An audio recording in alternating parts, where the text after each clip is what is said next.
everyone. Welcome to Risk Roundup. The tragedies unfolding across nations are a constant yet painful reminder that the threat of terrorism remains alive and real. As weapons of mass destruction get smaller, sharper, and simpler, even a single individual can cause massive damage in cyberspace, geospace, and space, in short referred to as CGS.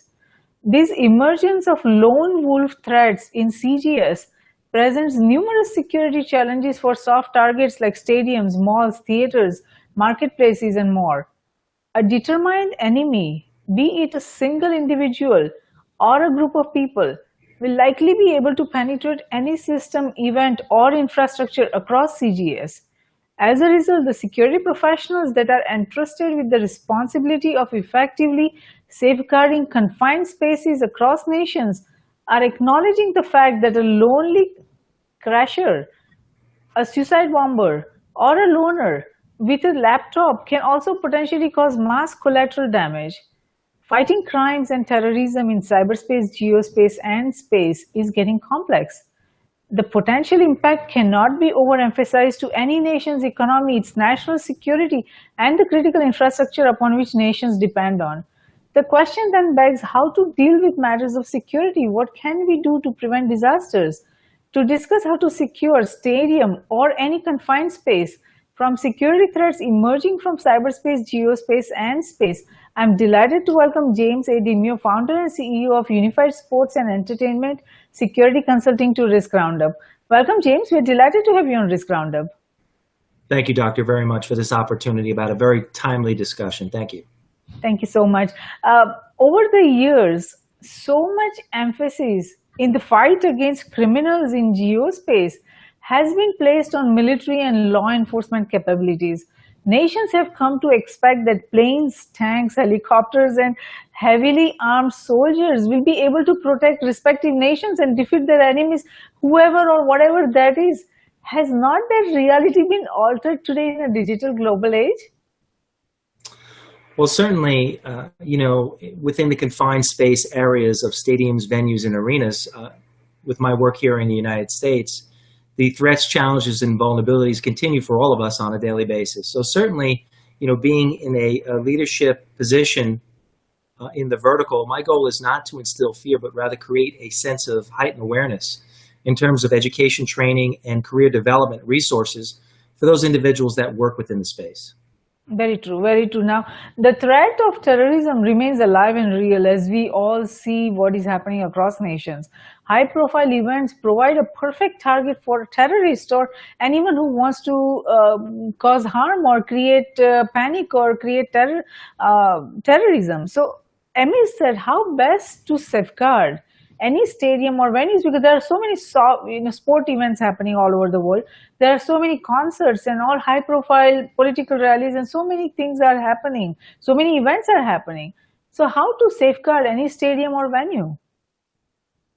Well, it's a terrific question. Certainly, as I mentioned at the beginning of the webinar, it's a timely discussion, right, Doctor? We know that, unfortunately, these challenges continue on a daily basis. So what can we do? We have the conversation. We look at things from a holistic standpoint, viewing the security industry from multiple angles. That is, looking at cyber attacks, physical security, IEDs, bombs, as you mentioned, the threat of terrorism, whether that's domestic, international, or the very unpredictable lone wolf. We look at these challenges and through lessons learned and best practices, we try to share that information with the leaders that work within the space. And certainly my role is to try to raise the level of professionalism and training for event staff. That would be guest services and security, working with contracted law enforcement at stadiums, venues, and arenas, trying to get everyone to speak the same language in the interest of public safety, again, without creating fear, but instilling that knowledge, that proactive risk mitigation training to get those folks to know what to do in times of crisis. There's also the buy-in with the fans, that they're educated as to what the tolerated behaviors are when they come out to every stadium, venue, and arena. And certainly the integration of technology platforms along with responsible social media monitoring are key components in terms of risk mitigation within the event management vertical. That is very true. But how many events or how many event sponsors or owners do you see that are actually looking at all these different aspects? Like not only educating the people who are coming to the event, but also get the staff ready or looking at what kind of intelligence they are getting from the cyberspace or social media. How, what do you see that? Do you see that providing a safe and secure environment that we are prepared or that our event security today is effective? Do you see that effectiveness? Well, certainly, unfortunately, we don't have these discussions until something really, really bad happens. Obviously, what just came out of Manchester was a real tragedy in every sense of the word. And we look at that globally and we see how we can learn from those lessons, how we can take that intelligence gathering and analysis and knowledge, in addition to the research, and again, combine that with that proactive risk mitigation event staff training. So, certainly the duty of care exists. It's the legal threshold that ownership groups and everyone working within that space has to maintain. They have to provide a safe and secure environment, but it's finding that balance between an amazing fan experience without creating an overzealous police state, if you will. It's finding that balance between, effective screening measures on the ingress, that things are done safely and expeditiously without causing choke points or bottlenecks, and certainly on the way out in terms of those egress and those soft target entertainment zones on the exterior perimeters of stadiums, venues, and arenas, which are quite vulnerable, as we've seen recently this past week in Manchester. So, well, certainly, lessons learned is a prevailing theme, and what we've learned out of Manchester and obviously Turkey and Nice, the Boston Marathon bombing certainly was a game changer in the sports security space, but the ability to raise the standards in terms of training, certifications, continuing education, research. I think it's something that, when we look at securing mega events, if you will, the resources that go into, safeguarding those spaces may not be the same level of resources that you may see at a 5K or a festival or, some type of a carnival in your local town or community. So certainly from high school football all the way up to AAA baseball, Major League Baseball, professional sports, the Olympics, obviously, mega events to mini events, everyone has that entrusted duty of care, doctor. So, moving forward now, we learn our lessons, and obviously, thoughts and prayers go out to the victims in Manchester. It was certainly, a tragedy. But around the world now, obviously, we're looking at this from an holistic standpoint, realizing whether it's a cyber threat, again, whether it's a workplace violence situation, it could be, again, the threat of terrorism, and it could be anything like an intoxicated fan and dealing with, an effective alcohol beverage control program. Yes. When we run these events, A through Z, we need the fans to buy into the mantra of seeing something, saying something, letting somebody know immediately if something doesn't look, normal to them.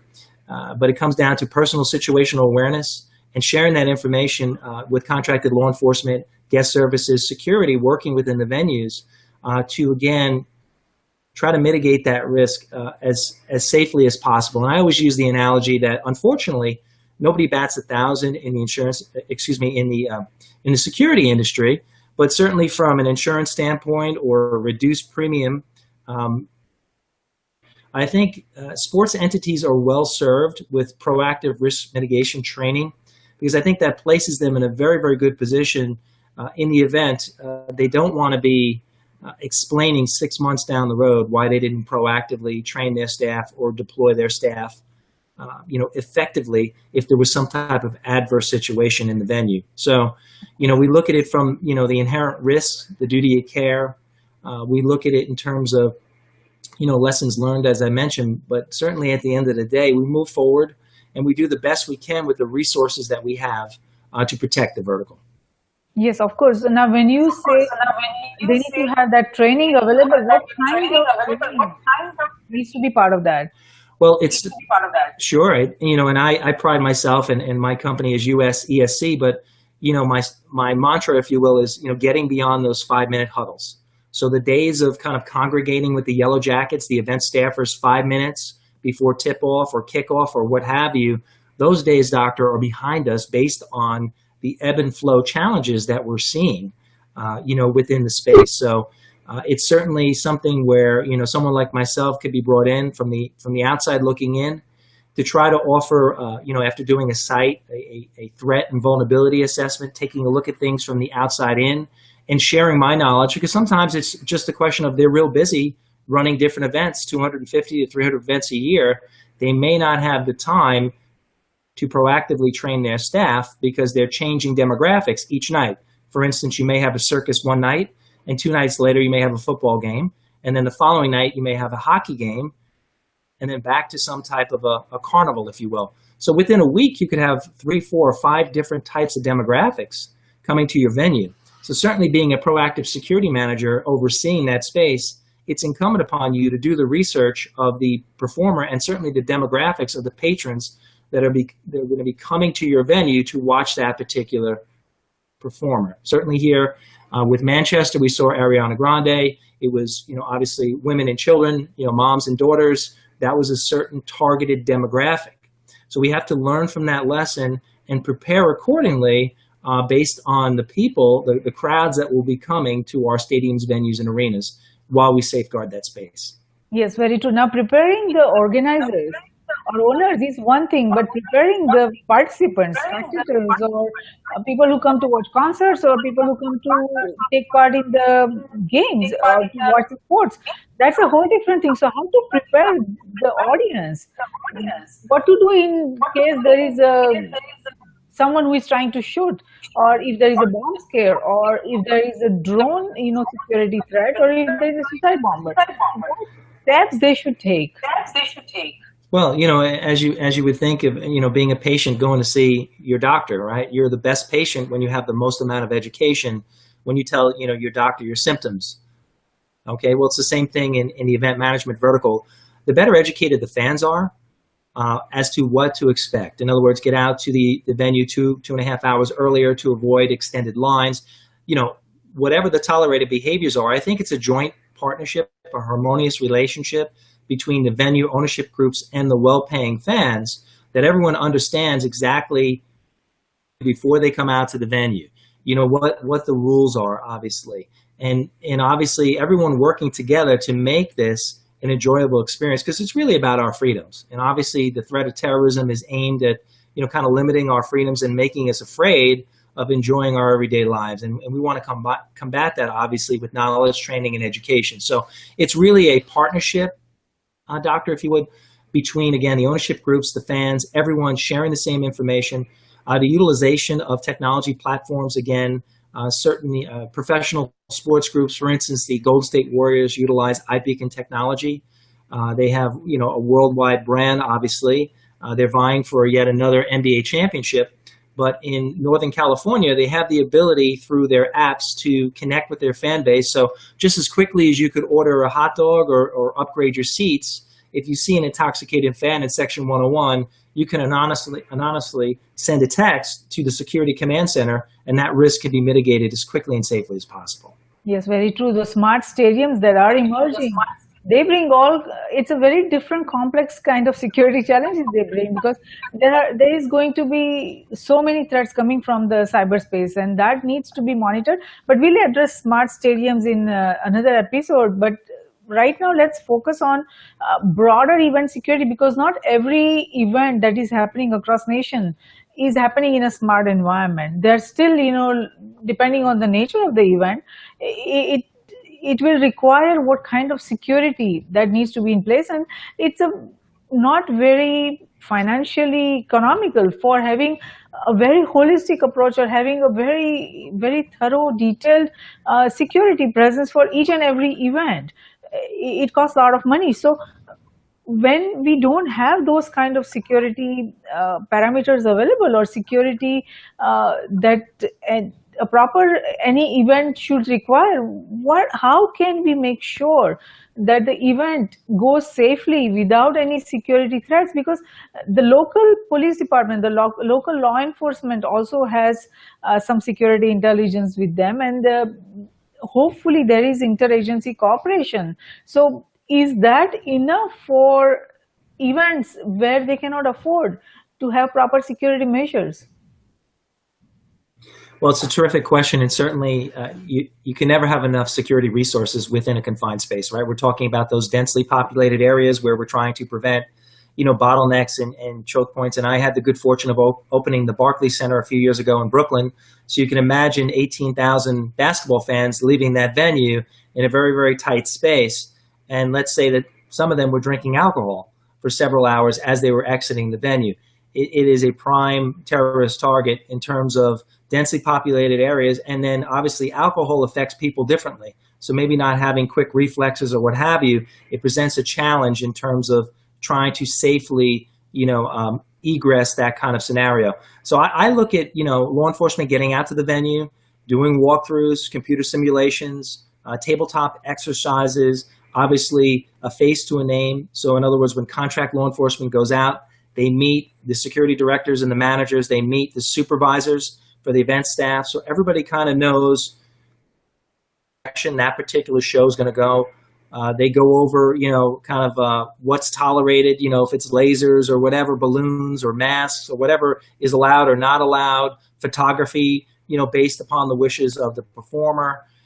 So we want to look at these things, but we also want to deploy our staff effectively and efficiently.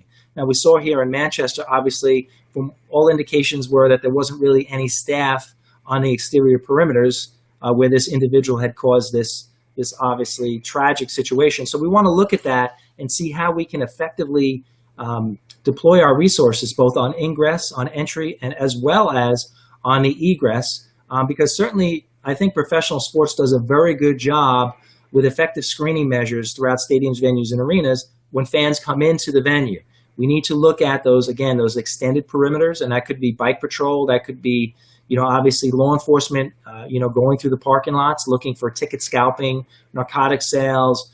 Certainly at some of the larger events, we've had issues with human trafficking. There's all these different scenarios. So we need a buy-in from tourism as well, from hotels, that are lodging individuals, who may be going out to a mega event, to share that information if someone looks suspicious or someone comes to the parking lot 2 miles away from the stadium and it doesn't feel right, to let law enforcement know, get that plate information and have those folks that have those resources look into any potential trouble spots before, obviously, people enter the stadium. Yes. No, those are very complex challenges, because to define perimeter, what needs to be protected and how to protect it, it's a very complex challenge. And if we are talking about outside, like what happened in the Manchester, it was not inside the venue, it happened outside. And if you look at parking lots, it's very difficult to secure that.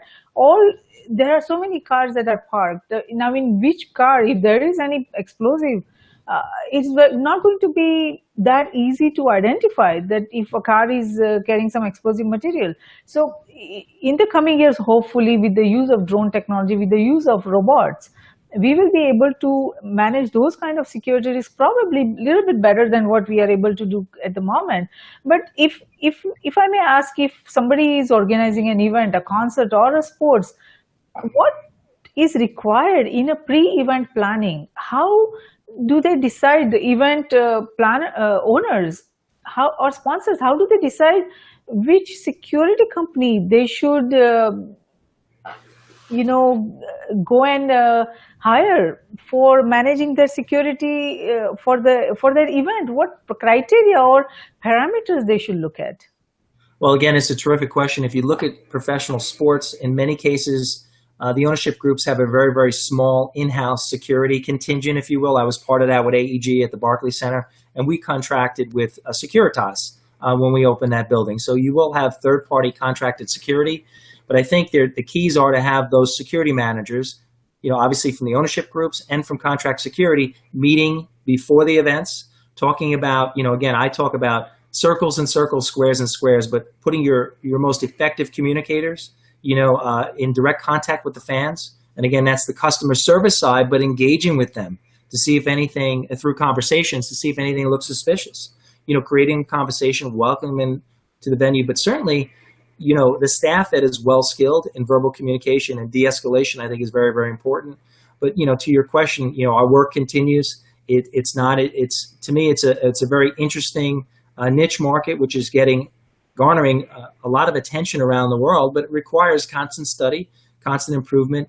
To your earlier point, having canine dogs sweeping the exterior perimeters, before the show, after the show, utilizing mounted horses, for horses and police to have a higher point of view to see the parking lots, binoculars, whatever it takes.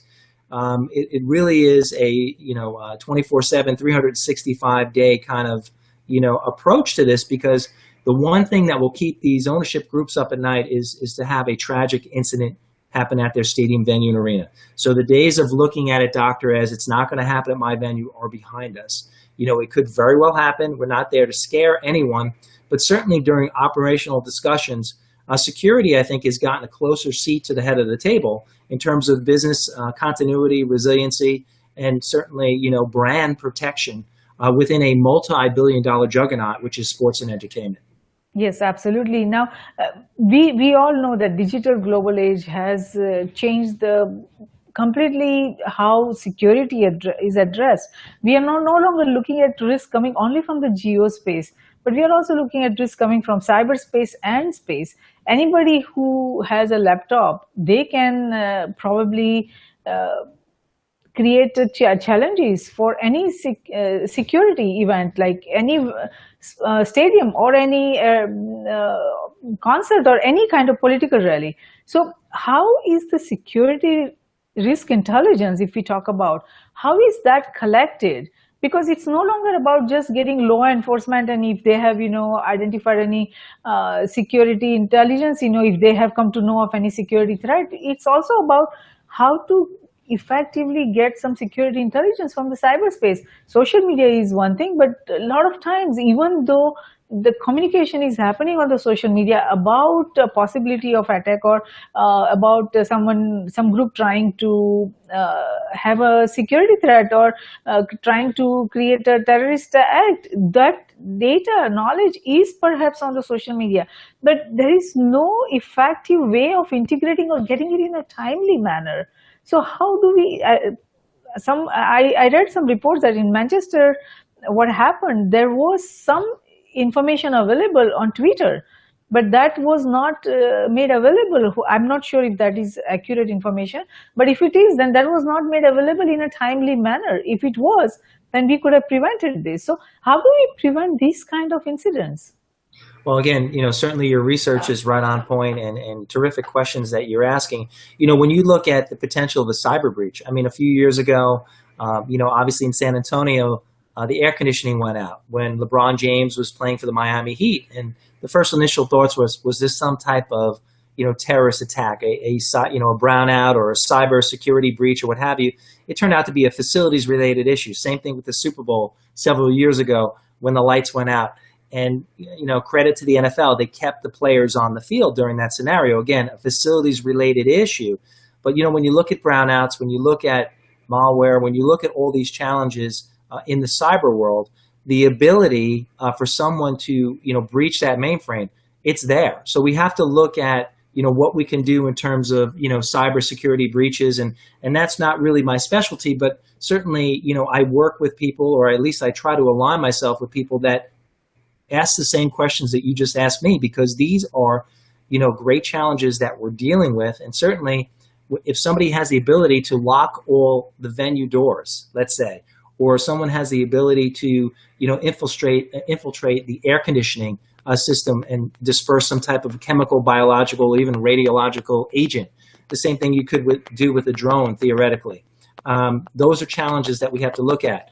I was thinking earlier, also this year's Boston Marathon, they used 2 tethered drones at the starting line for the first time. So that was kind of a bird's eye in the sky just to monitor crowd demographics and to see if anything was out of the ordinary. So certainly, drone technology is becoming, more prevalent in space. But certainly the anarchist groups out there could utilize that technology for destructive reasons. And we saw just, I think last week, at Petco Park in San Diego, a drone, most likely from a hobbyist, ended up crashing into a fan. Okay, yeah, so we're seeing that this is happening in the U.S. Open a few years ago, the tennis Open, same kind of thing. So we have to look at all these different challenges, doctor, and we certainly need to, look at, obviously best practices, just, it is a multi-billion-dollar industry. I think ownership groups are starting to realize the need for bringing in, a certain amount of expertise. Someone again on the outside looking in, just add an extra layer of protection, if you will, to the business continuity and the operation. So there's many of us working within space. The NCS4, which is the National Center for Spectator Sports Safety and Security, they're with Southern Mississippi. They do certifications for venue staff. Dr. Lou and I have a good relationship. There's the International Association of Venue Managers in the Grapevine, Dallas, Texas area, again, talking about protection and certifications and training for venue staff. I had the ability and the good fortune of working on a poster project with two professors that was presented at NASM, which is North American Sport Management, last June in Orlando. And that was about the effect of guest services and security on the overall fan experience. So it's really finding that balance and giving the fans options. And certainly, we don't want them to be scared. We want them to be safe and enjoyable. But we're seeing now, even with TSA, the next time we go to the airport, things are going to be a little bit different, right? In terms of how they check our bags, and the lines may be a little bit longer. But this is the world we live in, Doctor. And these are the sacrifices we must make in order to live in a safer world. Very true, very true. And like you just said, that the drones, while they are there for bringing the security, they also could be hacked, and they could become itself a security threat. So drone, the airspace, right? If it's outside, even then we need to be watching for that. And we also need to have different cybersecurity experts and different physical security experts. They all the security personnel from cyberspace, geospace, and space, they have to work together. Do they work together? Again, another terrific question. If we're working in different silos, then we're really not accomplishing anything, right? You're obviously, if your strength is cybersecurity and mine is physical security for event management, and we're not having this conversation, we're really not working together. So I'm really thankful for this opportunity to kind of share some of my insight and the ability with you and obviously the Risk Group LLC to try to reach a larger audience, right, to get this message out. But certainly if we have individual experts and no one is speaking to one another and no one is sharing information because we're in different silos, it's really kind of a self-defeating kind of proposition in terms of, securing that space. So certainly having roundtable discussions and sharing information and learning from one another. And I always pride myself realizing I don't have to be the smartest person in the room, but if I surround myself with cyber experts, with workplace violence experts, with physical security experts, with, again, drone experts, whoever it may be, working within space, there's always strength in numbers. So if we have that ability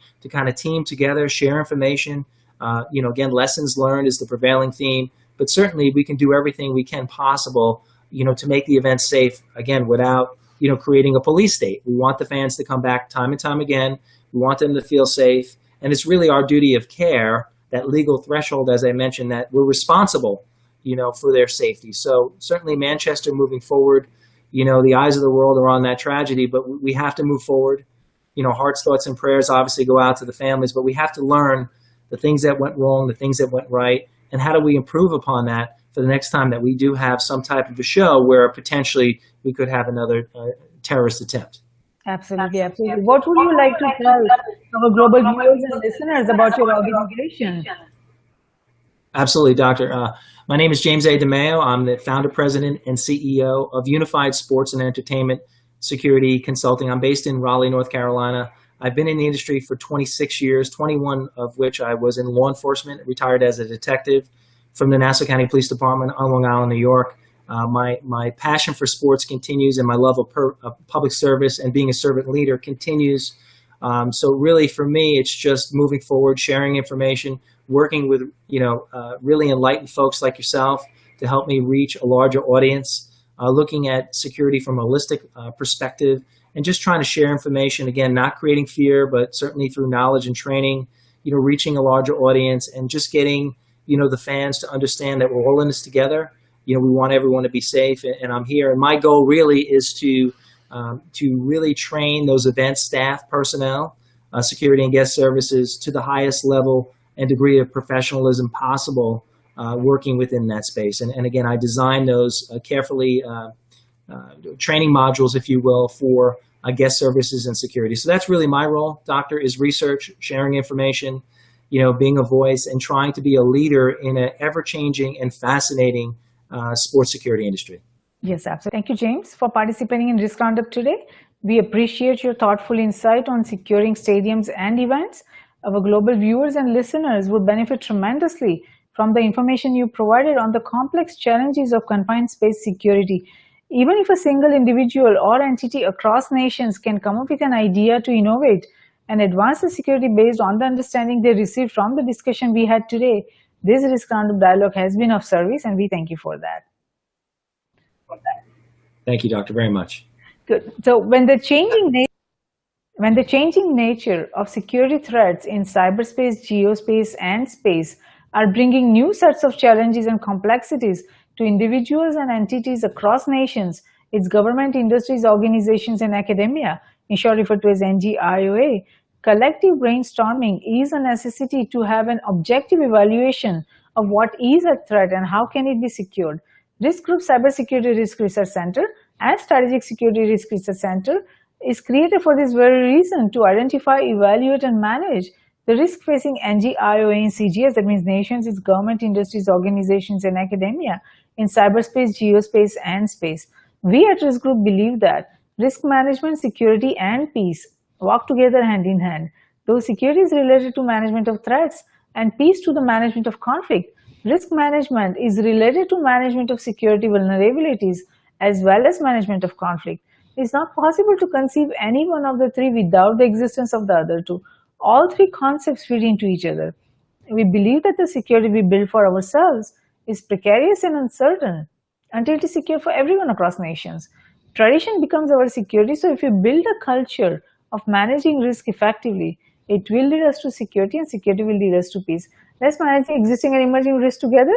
For more information on the Risk Roundups, to watch the Risk Roundup videos, or hear the Risk Roundup podcast, please go to riskgroupllc.com and do not forget to subscribe and share. Until next time, I'm Jayashree Pandya, host of Risk Roundup, signing off. See you next time. Thank you.